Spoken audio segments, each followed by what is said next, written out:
Hello மக்களே, எப்படி இருக்கீங்க? விஜய் சேதுபதி நடிச்சிருக்கும் மகாராஜா படம் பட்டைய கிளப்பிட்டுருக்குங்க. இது முதல்ல ரொம்ப ரொம்ப சந்தோஷமான ஒரு தருணங்க. ஏன்னா, தமிழ் சினிமால ஒரு முக்கியமான நடிகரா வளர்ந்து வந்துட்டு இருந்த விஜய் சேதுபதி திடீர்னு நான் வில்லனா நடிக்கிறேன், ஹிந்தியில நடிக்கிறேன், அது நடிக்கிறேன், இது நடிக்கிறேன்னு சொல்லிட்டு சில மொக்க படங்களும் குடுத்து, என்னடா இப்படி ஆயிடுச்சுன்னு நெனைக்கும்போது, ரொம்ப நாள் கழிச்சு ஒரு பயங்கரமான ஹிட் குடுத்துருக்காரு. ரொம்ப ரொம்ப முக்கியம். ஏன்னா, இப்ப சில ஹீரோக்கள் வந்து படம் நடிச்சு முடிக்கவே முடியல அவங்களால.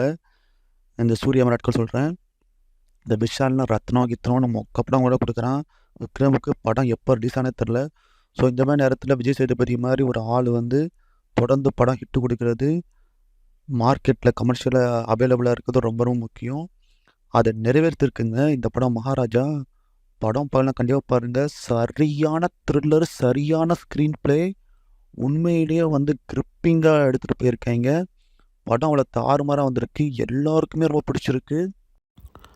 செம்மையா வந்திருக்குங்க படம். அப்படியே வேற லெவல்ல இருக்குங்க. ஸோ வாழ்த்துக்கள் விஜய் சேதுபதிக்கு. அதே மாரி டைரக்டர் நித்திலன், குரங்கு பொம்மைன்னு ஒரு நல்ல படம் கொடுத்த டைரக்டர் நித்திலன், இந்த படத்தில் வந்து இந்த படம் கான்செப்ட் பார்த்தீங்கன்னா ஒன்றும் பெரிய டிஃப்ரெண்ட்டான கான்செப்ட் கிடையாதுங்க. ஒரு நார்மல் த்ரில்லர் படத்தில் எதிர்பார்க்குற விஷயங்கள் தான் இதில் இருக்குது.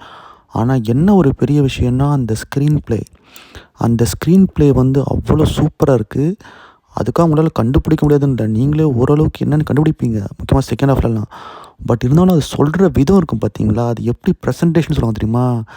S, the presentation. அதாங்க படத்தில் சூப்பராக பண்ணியிருக்காரு. ஸோ ஃபேன்டாஸ்டிக்குங்க.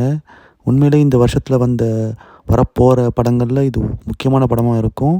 ஸோ விஜய் சேதுபதி தொடர்ந்து இந்த மாதிரி நல்ல படங்களை கொடுக்கணும்னு நம்ம வேண்டிப்போம். ஸோ இந்த படத்தை போய் பாருங்கள், கண்டிப்பாக நல்லாயிருக்கும். ஆனால் ஃபேமிலியோட பார்க்க முடியாதுங்க, ஏன்னா அது பயங்கர வயலன்ஸாக இருக்குது. ஸோ இதாங்க ரிவ்யூ.